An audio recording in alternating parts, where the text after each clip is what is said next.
Gentil auditorio, amigas y amigos de las redes, muy buenas tardes tengan todos ustedes. Estamos desde nuestros preciosos estudios de grabación con esto que es de las redes, periodismo digital independiente, siempre con la inmejorable compañía del doctor Federico Valdés Galán. Doctor, ¿qué tal? Muy buenas tardes. Buenas tardes a todos. Buenas tardes. Pues amigos míos, siempre con el doctor, a veces se nos señala sobre nuestra participación en la vida social y política de nuestra región, y pues nosotros siempre les hemos dicho que no somos personas improvisadas en ello, que desde jóvenes siempre fuimos inquietos al respecto y nos pronunciamos de acuerdo a ello en las causas y luchas justas que demandaba la sociedad de Tapachula y en todos los ámbitos, y hemos participado ahí. Tiene 2 años que nacimos como la Asamblea Popular del Soconusco y la Frontera, y escogimos este medio de las redes para comunicarnos con ustedes y hacer este espacio de noticia y opinión donde vertimos nuestra opinión, nuestro punto de vista. Ustedes tendrán sus mejores razones para poder hacer preferencias a lo que nosotros decimos o en su momento dado no estar de acuerdo. Y sea que estemos de acuerdo o no en nuestras preferencias, siempre va a ser un gusto el poder compartir y escucharlos desde cualquier postura o posición, porque finalmente este es un espacio para darle voz a aquellos que no la tienen, para esas verdades oficialistas de las cuales estamos acostumbrados, esos diques informativos donde nada más la noticia convenenciera se da, pues es justamente con la que no estamos de acuerdo y por eso vertimos nuestra propia opinión. Y mucho se ha hablado de la división de Morena, de los espacios que se empiezan a abrir en la contienda política a través de las próximas elecciones del 2021. Y al respecto, pues nosotros podríamos decirle que esta región olvidada, decíamos, yo en lo personal, a mí me gustan muchas de las cosas que dice el presidente López Obrador, aunque no estoy de acuerdo en todas las que hace. Y una de las cosas que coincidíamos con el doctor es que desgraciadamente gobiernos neoliberales corruptos a los cuales él ha apretado y todos los que se han sentido dañados en sus intereses corruptos, faltos de honestidad, han hecho un bloque opositor para pegarle a este gobierno. Y nosotros decimos, queremos seguir llamando la atención y le decía, y en mi postura personal, a mí me agrada y quisiera que el presidente López Obrador terminara sus 6 años al frente. Creo que es lo mejor que le ha pasado a México después de tanta corrupción, y no estoy de acuerdo con todos los movimientos financiados como el último, ¿no? El de Gin Group, donde Beatriz Gasca es señalada por Sheinbaum a través de que ella patrocinaba los movimientos feministas. Es muy fácil agarrar un movimiento, colgarse de él para golpear al gobierno. Y sabemos que también el trabajo de López Obrador, no hay varitas mágicas que cambien de un momento a otro toda una circunstancia, y cerca de 80, 90 años de un gobierno priista que disimuladamente se fue al panismo, pero que retoma fuerza y hoy incluso se encuentra en Morena. De esa lucha social, de esos aspectos que se desprenden de ahí, pues hay muchas versiones y corrientes, están desde la extrema izquierda hasta la moderada derecha, o nosotros, que en mi caso personal me considero una persona humanista, que también ambientalista, pero que lógicamente no me presto yo para la jugada de las corruptelas y mucho del antiguo gobierno. ¿Cómo ves, doctor? No, lo que pasa, mira, hay cuando viene la lucha social y la lucha electoral, pues no son de ahora, sobre todo la lucha social, ¿no? Pero para hablar precisamente de lo que estabas tú hablando de López Obrador, pues yo realmente siempre he sido crítico abiertamente en algunas de las cosas que piensa López Obrador. Aclaro que voté por López Obrador porque ya era urgente que paráramos a la derecha, que dice ahora López Obrador, que está representada por el PRIAN básicamente, y lo poco que queda del PRD ahora.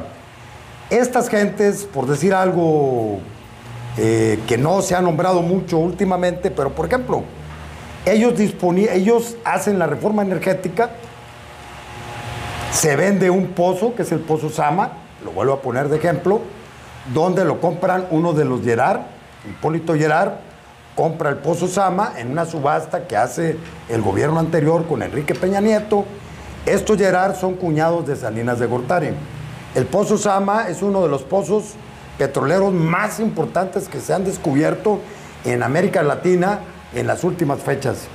Ellos lo compran, pero lo compran con dinero de las Afores.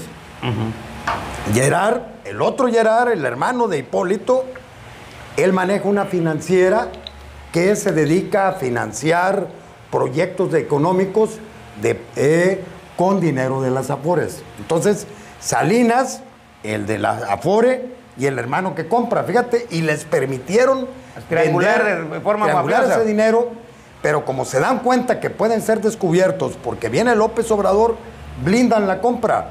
¿Y sabes a quién se la venden? A BlackRock. Para que BlackRock no le pueda reclamar el gobierno mexicano sin que se queje de que vamos a hacer hacia Venezuela. Yo voté por López Obrador precisamente por eso, porque ya no había opción, porque realmente estaban saqueando al país de la manera más cínica que se había visto. Viene el boquete del petróleo, quiebran el petróleo, Guillermo, y resulta que estas gentes pues se quedan sin el dinero que entraba de las divisas del petróleo. Sí. ¿Y qué se le ocurre a la derecha? Que dice López Obrador, que no son de derecha, son una bola de rateros, eso es lo que son. Sí, no hay ideologías y convicciones en grupos. Eso de que son conservadores, y eso es mentira, son una bola de rateros sí, que se afianzaron en el poder, junto con el poder político, ¿verdad? Pues resulta que estas gentes modificaban las leyes a su modo, eso es todo lo que hacían para poder seguir robando. Y podemos seguir contando muchos ejemplos de esta no sé cómo entramado de corrupteles, de la cúpula del poder con el gobierno. No es lo mismo gobierno que poder, pero cuando se encuentran a mafiados nos han hecho pedazos. Y si gana la derecha nos quitan hasta el agua, ¿eh?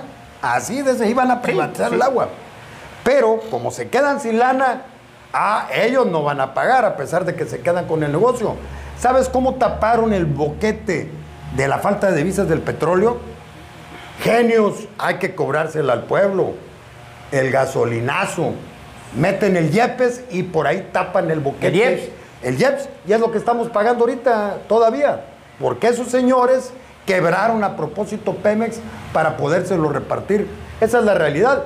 Y todavía Pemex está en peligro de desaparecer, Guillermo, a pesar de los esfuerzos que está haciendo el gobierno mexicano, en este caso López Obrador, para poder rescatar una de las industrias más importantes que ha tenido México. Y representativas y simbólicas de la Pero nación. ellos la quebraron, ellos se la robaron y ahora están diciéndole al peje que está equivocado en su política energética. No sé si esté o no, pero de que ellos lo quebraron y se lo robaron, se lo robaron. Sí, las prácticas comunes de estos abusados, de estos grupos de poder y de gobierno corruptos ha sido el menguar una empresa, ponerla en números rojos para podérsela adjudicar o malbaratar y quedarse con ella, ¿no? Y eso hicieron así con Telmex, con CFE, con Petróleos Mexicanos, con ferrocarriles. Todo. Y esa es la forma de privatizar. Y dices bien, aquí la cuestión es de que el presidente hace esfuerzos por recuperar petróleos. Ahorita también está tratando de recuperar la CFE. Sin embargo, amarraron bien, han hecho bien. Claro. Blindaron, como bien dices, sus formas corruptas de hacer las cosas. Y ahí viene donde nosotros decimos, a la hora del rescate, por ejemplo, cuando Lázaro Cárdenas nacionaliza el petróleo, incluso la gente llegó con su gallinita, con sus moneditas, hizo un rescate nacional. Hoy, si nosotros hablamos de nacionalizar y de empezar a hacer movilizaciones, vamos a ser acusados de lo peor, ¿no? De que vamos a querer hacer un Venezuela, un Cuba. Pero señores, tuvo mayor todavía dignidad un corruptazo, pero que tenía buen discurso, que incluso llegó a llorar en la Cámara, que era López Portillo. Él tuvo todavía más espuelas porque nacionalizó los bancos, aunque haya sido una jugada, pero nacionalizó los bancos. Nosotros ahorita pensar en nacionalizar algo es que nos digan que somos adoradores del comunismo arcaico. Y cuando no es así, no es así. Nosotros vemos una mancha como si fuera la mancha del petróleo que contamina los mares, así la mancha de la corrupción se ha adueñado de nuestra nación, ha pervertido todas sus instituciones, la sociedad misma, que ahora se encuentra en decadencia a través de estar adulando al dinero, venga de donde venga. Y hoy esa lucha social, cuando nosotros nos indignamos y alzamos la voz, luego se nos acusa de lo peor. Sí, pero te digo, mira, entonces ahora resulta que como la situación, viene el otro segmento, ahora resulta que como la situación está muy complicada, porque el PG ya no quiere endeudar al país desde los inicios de su gobierno. apenas hizo su señalamiento de lo que ha logrado y señalaba... Ha tratado de no hacerlo, ¿va? Cosa con la que yo no estoy de acuerdo, pero bueno, respetemos, y también es muy loable la situación de no querer endeudar al país, estoy de acuerdo. ¿Ah? Pero, como hay una catástrofe financiera a nivel mundial antes del COVID, desde antes del COVID, mucho antes de la crisis. Y ahora se presenta el COVID, más la quiebra de Pemex y la quiebra de la Comisión Federal de Electricidad, obviamente los recursos que está captando el gobierno mexicano pues son menores. Por eso el presupuesto no crece.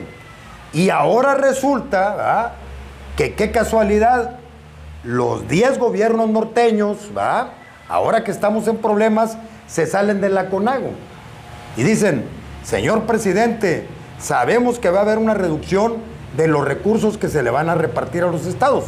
Y efectivamente, son 108 mil millones de pesos menos que va a haber en el presupuesto para el año del 2021. Ya lo dijo Arturo Herrera, que van a haber hoy menos recursos. me hablaban de Tlaxcala y me decían que, por ejemplo, los recursos al campo, a lo que es mi área, están en un recorte del 70%. Es cierto. El 70% para las labores agropecuarias. Entonces resulta, ¿verdad?, que dicen: eso es por culpa del PG. No. Eso es por culpa de todo lo que venimos arrastrando de 30 años atrás. Son las consecuencias. De 40 años atrás. Esa es la verdad. Entonces, ahora dicen: no, nos salimos de la CONAGO.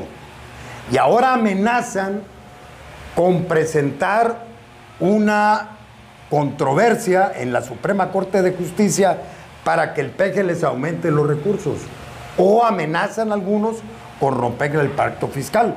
El pacto fiscal no es nada más todo el pacto que tenemos los mexicanos, los estados, para que nuestros impuestos se acomoden en una caja a nivel federal y el gobierno federal nos reparte esos impuestos de forma equitativa a todos los estados. Aparentemente equitativa. Y los norteños se quejan de que, a pesar de que los gobiernos del sur somos deficitarios, que que recibimos más de lo que damos. Por eso es equitativo. Ellos porque dicen, le dan más a Chiapas, aunque no produzca más, y los norteños quieren que sea en forma igual, y nosotros decimos que hay equidad, no igualdad acá. ¿Por qué? Porque finalmente la pobreza, el empobrecimiento del Estado, pues también lo amerita. ¿Por qué equidad? Tiene razón él. Ahora los norteños dicen: nosotros ponemos de nuestro dinero, se lo dan al sur. Pero ¿por qué nunca se quejaron cuando nos quitaron nuestros terrenos para hacer las presas hidroeléctricas? Ahí está la presa que está en Tabasco, ¿cómo se llama? La que está en la frontera con Tabasco. Le daba a Cancún. Ajá. Le daba luz eléctrica a Cancún. Otra se iba hasta Monterrey. Esas son de las hidroeléctricas chiapanecas. Nunca se quejaron de todo ese dineral que Chiapas les mandaba. Sí, de la Angostura, para de que pudieran trabajar. de Peñitas y... Pero no contentos con eso, todavía. La cantidad de petróleo que el sureste le dio a la República Mexicana durante más de 40 años, donde se recibían miles de millones de dólares que se repartían en todo el país. No nada más en el sur, ¿eh? No. Es decir, lo que nosotros hemos producido le ha servido a toda la solamente nación. Fox. Chiapas produce petróleo también, por cierto, ¿eh? Sí. Solamente Fox tuvo un superávit de petróleo de 100 mil millones de dólares. Sí, hombre, ¿a quién, que no sabemos dónde están? ¿A quién le tocó la lotería? Por eso, que no sabemos dónde están. Pero los norteños, qué bueno, ¿va? Recibamos los 100 mil millones de dólares. Ahí no se quejaron. Ahí no pedían equidad. Los privilegios para el norte son muchos, ¿no? Y no nos cabe la menor duda que el progreso está allá, y ustedes saben que son desiertos. Sin embargo, ¿por qué puede producir más el norte que el sur? Y un día nos dijo el Bronco que era porque eran nosotros muy flojos. Estamos seguros que no es por eso. No, les dimos petróleo durante muchos años. Ustedes lo saben, los grandes recursos y la cercanía que tuvieron los estados del norte con los Estados Unidos han potencializado la industrialización de esa zona. Pero definitivamente que no es porque cuente con mejores recursos naturales, ni por supuesto humanos. Volvemos en un segundo, vamos a nuestro corte y regresamos.